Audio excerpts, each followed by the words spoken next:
All right, welcome everybody. This is Patrick Hiebert from Freedom Lovers Life episode we never can remember. So we're just going to keep going with a new one every once in a while. I am honored to have Peter Young as the managing director of the Free Cities Foundation, and I'm sure a million other things. Peter, so as usual, maybe you can explain kind of who you are and what you do for people listening.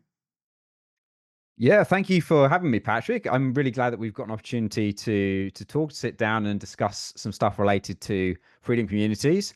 As you mentioned, I am the managing director of the Free Cities Foundation, which is a non-profit organization dedicated to supporting the development of self-governing territories that have a special focus on upholding individual rights and freedoms.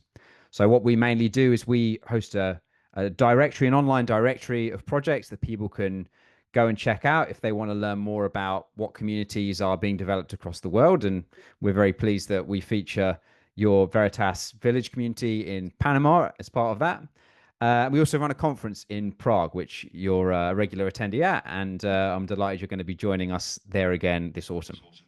Yeah, I'm looking forward to it. It's actually going to be an interesting tour, doing a little bit of stuff in Kazakhstan and Qatar and Prague this year, so around that same time. So it's gonna be fun. It would be great to see you again in person. Actually, I guess we just missed each other over these last few weeks. You spent a little time here in Latin America, I understand.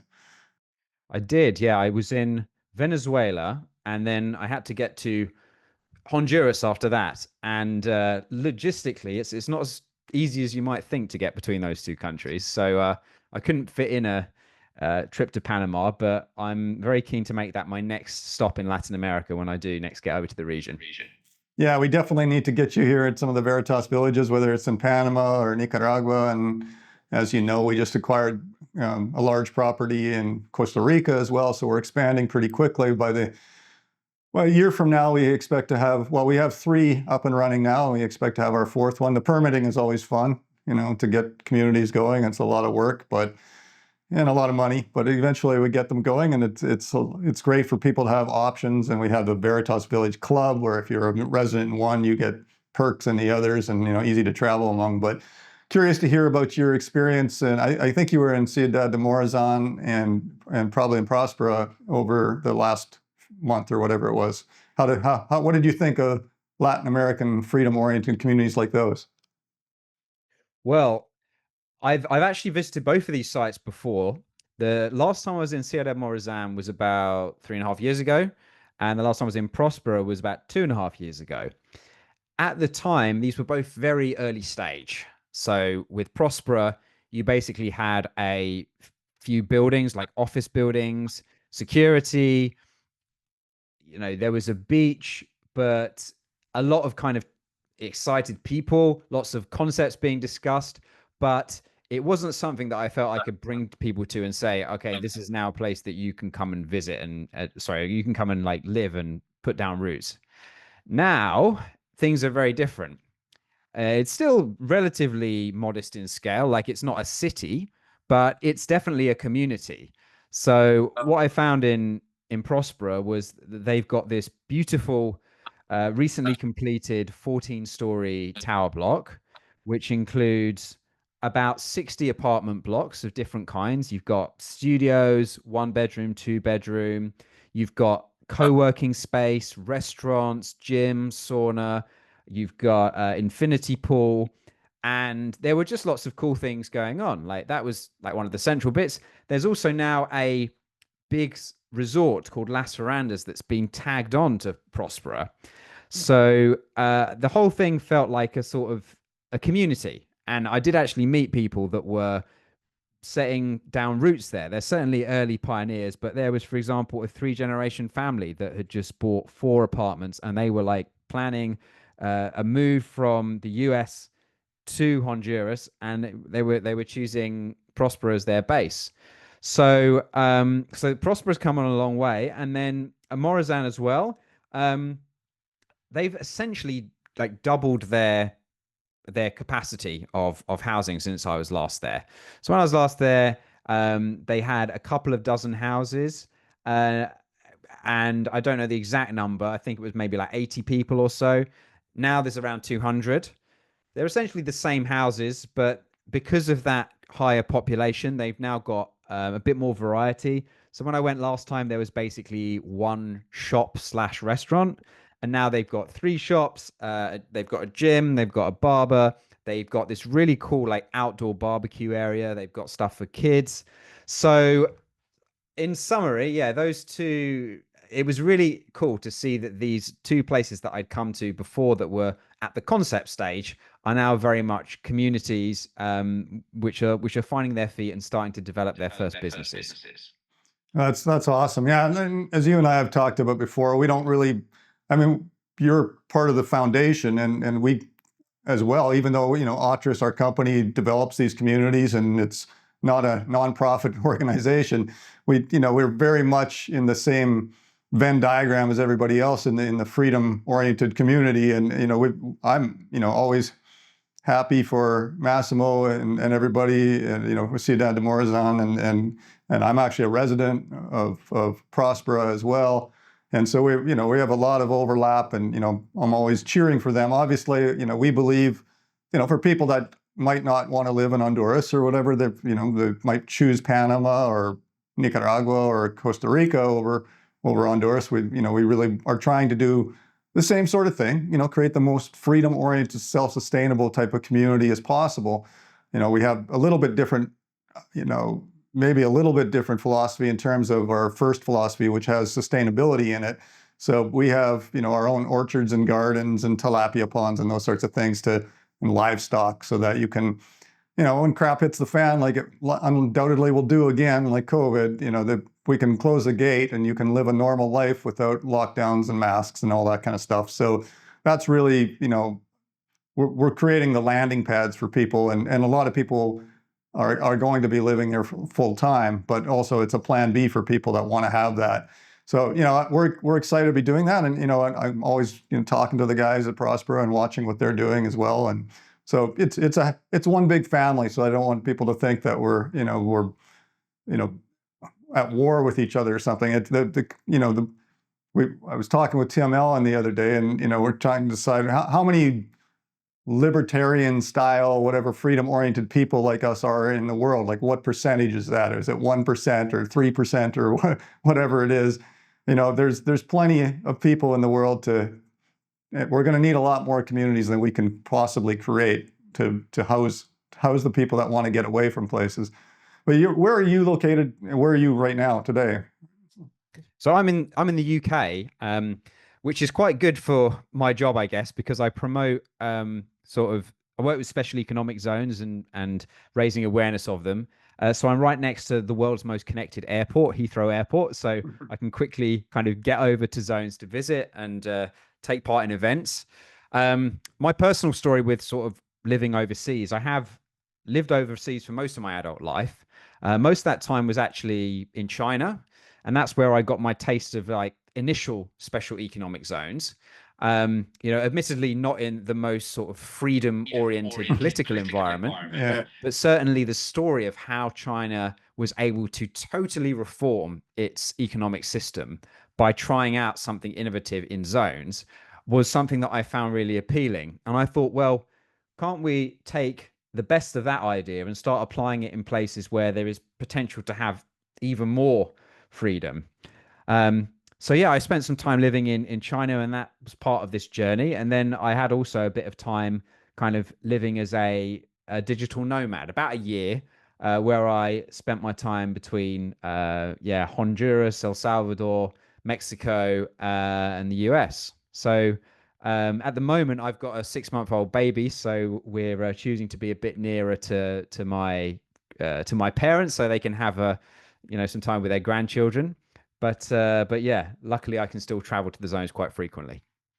It spurs a bunch of questions for me, but I guess the one that, I'm not sure if you're seeing this as a Brit, but there's locations in the world that we are seeing become more and more authoritarian and more censorship and everything like that. And, Canada, where I'm originally from, is certainly, one of the epicenters, right? They've gone through some crazy stuff there, and everything from freezing bank accounts and, their trucker rallies, and then recently re-electing a party that's basically sent their economy into the ground. But now we're getting a large percentage of people from the UK looking at our Veritas Village communities because of, the kind of censorship and things like that, and potential exit taxes and wealth taxes and things. And I don't know if you can speak at all to some of that, but, I think a lot of Brits probably watch what we're talking about here today and wondering what to do. Yeah. The situation here for aspirational entrepreneurial people, um, I'd the perception is that it's getting worse. I don't know the exact statistics on this, but I think someone said, like, since the last government came into power, 10,000 millionaires have left the UK, something like that. It's I don't know the exact figure, but it's a large number of people already choosing to leave, which is a big problem, because so much of our tax base comes from the top, 5% of earners. I think it's something like 60% of the income tax comes from the 5% of earners. It might even be higher than that. Yeah. What's crazy is the mainstream media will tell you it's the opposite, right? It's like they're getting away with all these tax breaks, but the reality is they're holding the country up, right? So Yeah, I mean, because they look at it in terms of percentage of overall income rather than absolute contributions. When you look at absolute contributions, it's it's really like a skewed picture. But the general direction of travel in the UK seems to be like higher taxes. So they've just raised capital gains tax in the UK from, I think it was like 19 to 23%. They've just tried to bring in significant reforms to the welfare system in the UK, because currently over a quarter, maybe about 27% of the UK's government budget is spent on welfare of one kind or another, including pensions. So it's a huge item, along with the NHS, the National Health Service, which the government has to fund through general taxation. The challenge is that these areas are so politically sensitive, and with welfare in particular, you've got a huge electoral constituency that is bought into receiving those payments. So the government have just tried to introduce, this is actually a left-wing government, so you think that they should be able to marshal and control all the left-wing MPs, but they attempted to reform the welfare bill, and basically it was completely shot down. They put through this really timid bill in the end that ended up saving virtually no money whatsoever. And now the Chancellor is having to look at additional mechanisms to raise money to fill the fiscal black hole that has created. So I think there are obviously some things you can do. If you are in a situation where you're not sort of employed, you might look at setting up your own company, and doing things in a sort of more tax efficient way. There are still things you can do, but overall the direction of travel is quite concerning, and it doesn't surprise me that you're getting a lot of interest from Brits in traveling to places like Nicaragua and Panama. Yeah, it's interesting how the pendulum swings kind of back and forth. I mean, I think some people think, oh, Panama, it's like very capitalistic and it's a great place. Now, who knows, 40 years from now, we don't know, right? I mean, like you look at Venezuela. Venezuela used to be one of the most powerful countries in the Americas. Have lots of oil and everything. And if you go, now they're terrible, like a socialist country, verging on communist. But the general trend down here is the other direction, right? They've gone through the hard knocks, the school of hard knocks of being socialist countries. It's really hard to get out of that because of exactly what you said. You have this large constituency that both of us are having trouble with that word, that are, they're your voter base, right? So if you start taking away, I mean, here it's as simple as like to get their votes and bring them sandwiches on voting day and stuff like that. And it's a bit crazy, but that's really hard to get out of. But they've gone through such a pain that a lot, like I was looking at a map the other day that showed the countries of Central and South America, and there were which ones were socialist. And it was pretty uniform. That was like 40 years ago, right? Now it's almost the polar opposite, where, you have countries like Salvador with Bukele, very capitalist. Obviously Panama has always been so because of the stabilizing force of the canal and having revenue all the time. Costa Rica also, because they've had just an enormous tourism influx for 50, 60 years now. So there are countries that have, definitely switched or stayed on the capitalist side. But what I see happening in Canada and the UK and some other countries in Europe as well, Australia as well, that they're moving quietly towards socialism, and not even so quietly for people like you and I to see, but for your average population, the fact that Canadians would almost vote in a majority, it's close to a majority, for the same Liberal Party that's been very authoritarian and socialist in Canada. It's amazing how that happens. Like that, people don't see that. Like, I don't expect anything better from governments, but I do expect more from people when they're going to vote. And so it's a little bit scary that we've talked about this in the past too, but it's almost like the fall of the Western world is coming, and who knows when, right? To me, it's just a pendulum switch where, in the future, the UK is going to probably go through a real valley of pain, and then they'll come back out of it again by switching, to more capitalist, maybe Australian or Austrian economics type of things or stuff like that. But right now, it seems like a lot of these countries are so woke and so driven by the population that, they've got to be, social justice warriors everywhere. It's like, I'm curious what the general feel on the street is in the UK for that. Like, how obviously I can give you the general feel from my experience, and I guess what you hear on some radio call-in shows. Like when I'm in the car, I often listen to LBC, which is a UK radio station, which is heavily based on like people calling in and giving their opinions about stuff. And I can tell you from my perception of that is that the Overton window is very, well, I would say it's very pro-state, very very far from the kind of Austrian libertarian way of thinking. It's always people decrying things getting like defunded, or calling for more pay for public workers, calling for more funding for the NHS, calling for more funding for everything. Everyone thinks the answer is the government intervening more and funding more. And I was listening to a show the other day about it was kind of a late night one. It was a late night drive, and it was from a guy who was really just like saying, do we actually really need all these millionaires in our country? They come in here, they've made this money, but actually it's not them that made the wealth, it's their workers that made the wealth. Well, wow, that's an old statement you hear. Yeah, an old statement. And then they had person after person calling in to agree and saying, look, we should be something along the lines of, we should be a good place to do business, but if people leave, they leave, and that's not a big deal.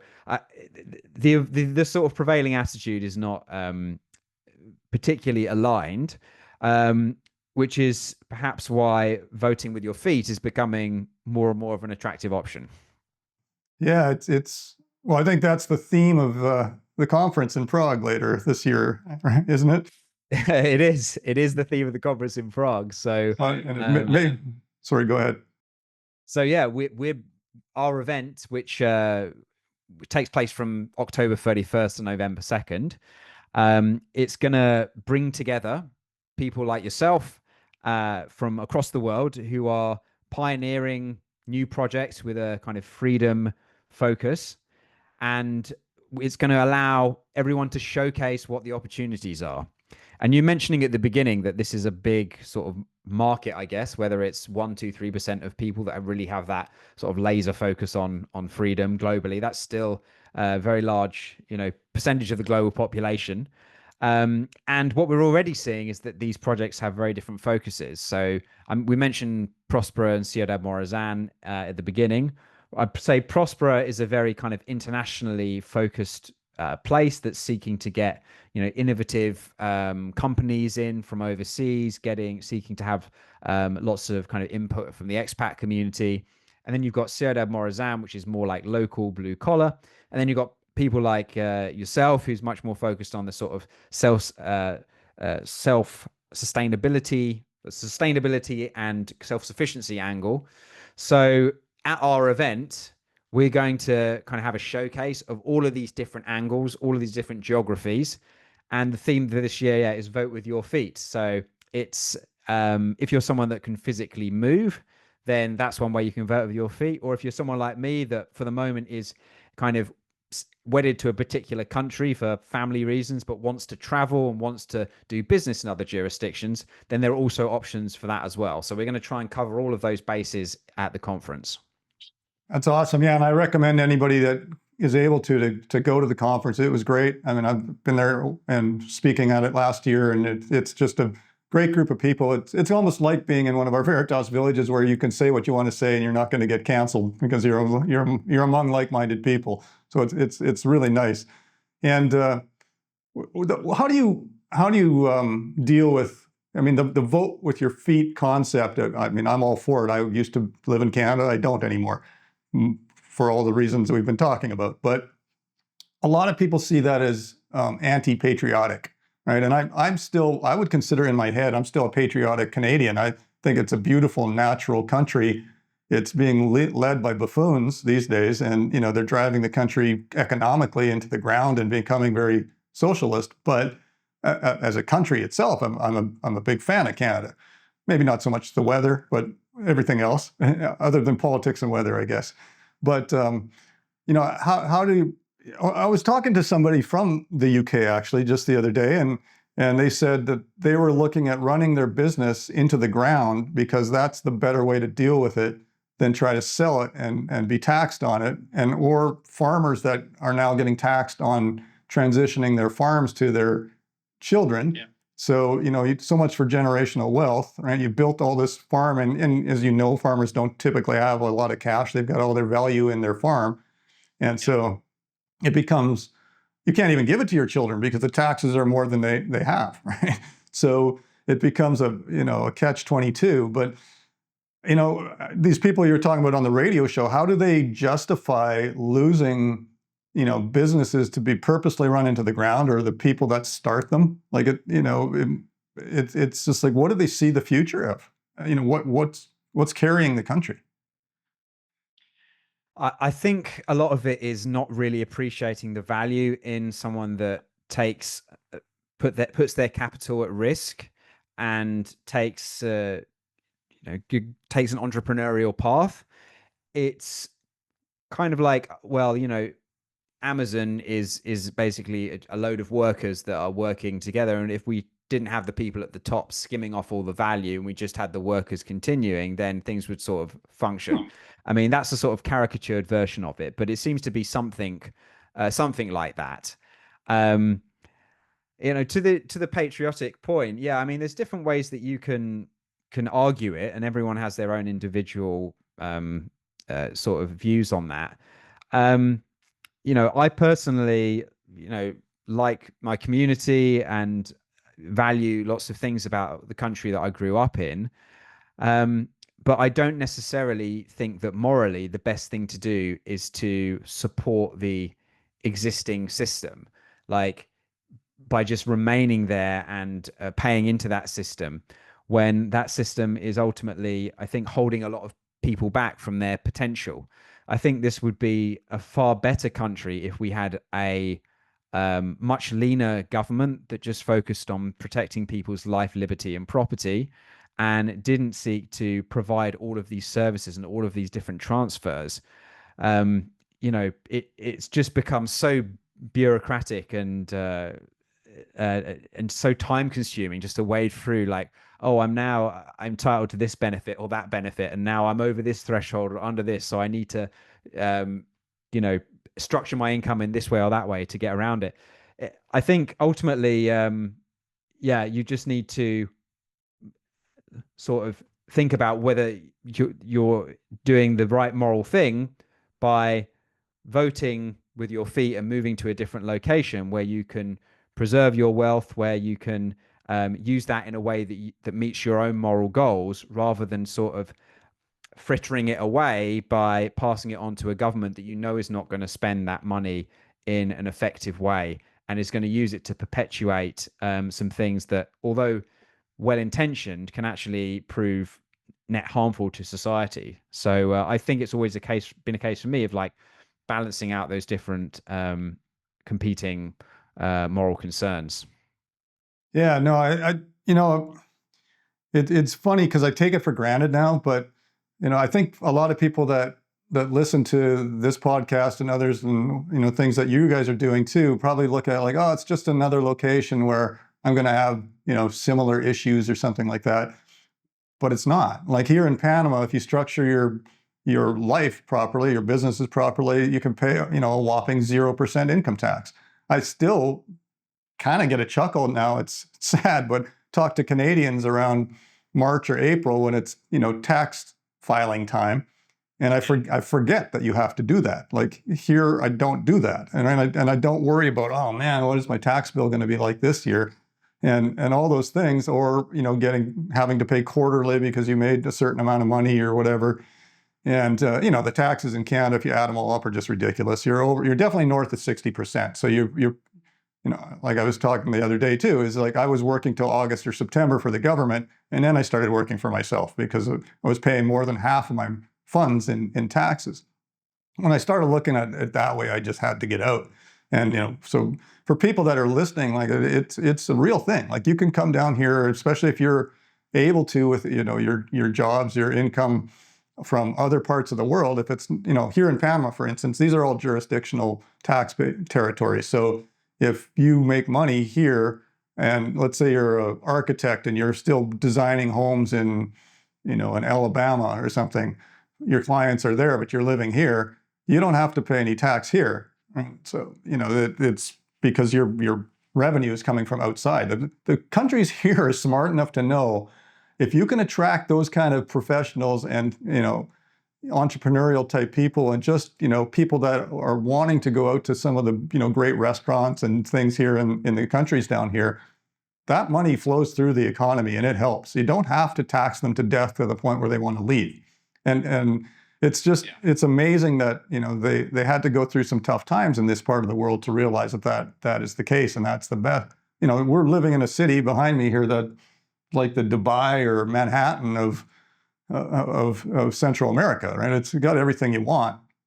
So I encourage people to at least make a visit, just come and see what your life could possibly be like, especially right now if you're from the UK and you're like, get out before, vote with your feet before there's an exit tax, and that's probably very real. I mean, there are places around the world that are putting those in, and or even if it's a little bit under the table where they just don't let you get your money out of the country. We've had clients like that too from Europe and in Canada, where they wanted to buy a home here and they had actually already signed a sales agreement, and they couldn't pay for it because the banks in Canada, for instance, wouldn't let them send money. So it's already starting to happen. So yeah, I know I'm excited to see the different people and the vote with your feet theme. Obviously, that's exactly what we think is what people should do. I'm curious for yourself, what the whole freedom side to your life.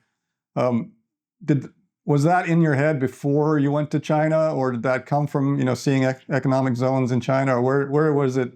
Where did it light? Honestly, it came from studying the Austrian School of Economics.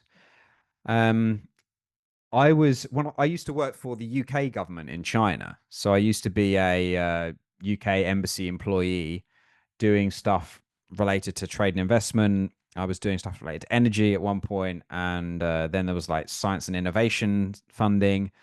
And I was exposed in that to a lot of kind of economic analyses, business cases. This is the reason that we should spend, £500,000 on promoting UK business, UK science in China, and this is why we should spend money on like innovation and stuff like that. And I became a little bit suspicious of some of the economic analysis that was done, because I would sort of see how these projects were implemented on the ground and see the sort of analyses that were going into them. And they looked very sophisticated on paper, but I could kind of see, okay, this is the result. So I thought, well, why don't I actually study how these kind of economic calculations are made, and what assumptions go into them, and what the sort of mainstream thinking behind how, what kind of actions might contribute to GDP, for example, or what level of government spending can be justified to bring about a certain like private business outcome. And I didn't find the mainstream arguments particularly convincing, but I did get exposed to the Austrian school, particularly the work of Ludwig von Mises. And I ended up reading the book Human Action, which is a huge economics treatise that runs to over 800 pages. But it was just like an enthralling read. And that really sort of makes a very powerful case for free markets over interventionism. So it was kind of that personal journey of studying economics that made me really passionate about bringing free markets to the rest of the world.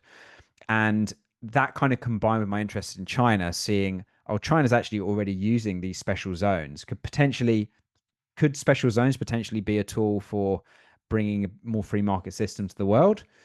And then I saw that places like Dubai have kind of done that, and came across the free private cities idea, which is kind of taking that to the next level. So it was really a sort of intellectual thing for me, actually, rather than necessarily like, um, uh, you know, discovering something on the ground. But yeah, that's kind of how I got to where I am now. Interesting, yeah. And you guys made a special economic zone documentary not too long ago too. It's like, tell us a little bit about that. I think it was focused mostly on the DIFC in Dubai, right?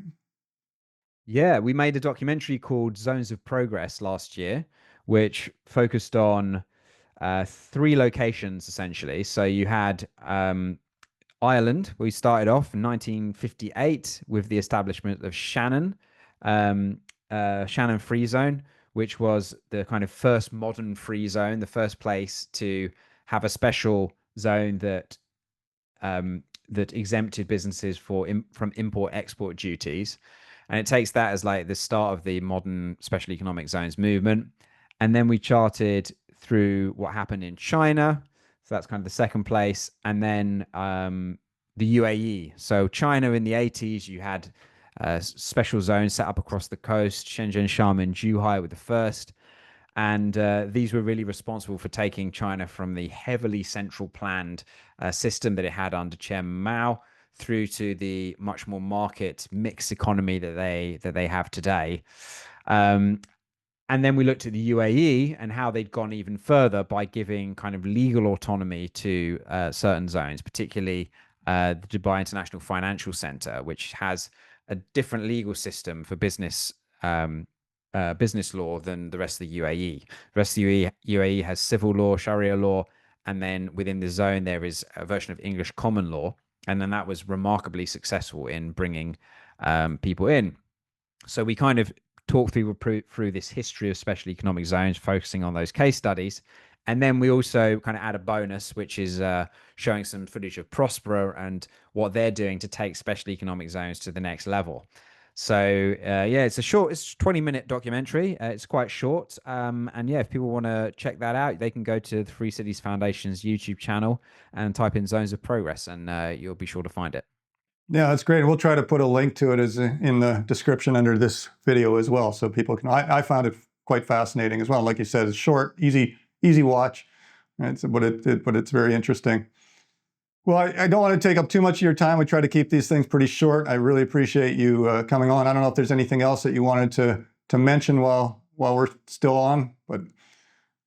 I don't think so, but just to say, I'm super excited about coming to visit some of your projects in Nicaragua, Panama, and potentially Costa Rica once that one's off the ground.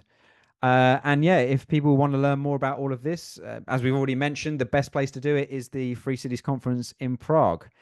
So if they want to learn about that, they can go to freecitiesconference.com and you can find out about all the speakers and how to get tickets. We're super excited about that. So hoping your community will come along. That would be great. And you get to sit down and have a beer with Peter and I, and what is it, the oldest pub in Europe or something like that. the one we were searching for last time anyway. But yeah, nice. There's the great thing about Prague is it's such a beautiful historic city. You can just wander around and find these hidden gems, and it's kind of like much more reasonably priced than what you get in Western Europe as well. So yeah, it's a fun place to spend a week. it definitely is. It's one of my favorite cities for sure in Europe. So I always, it doesn't take much twisting of my arm to get me to come back and speak at the conference. So anyway, I look forward to seeing you there. If I don't see you before October, we'll see you there for sure. And thanks again for being on our show. Great. Thanks for having me, Patrick. Great to be here. All right. Thanks, everybody. Bye-bye.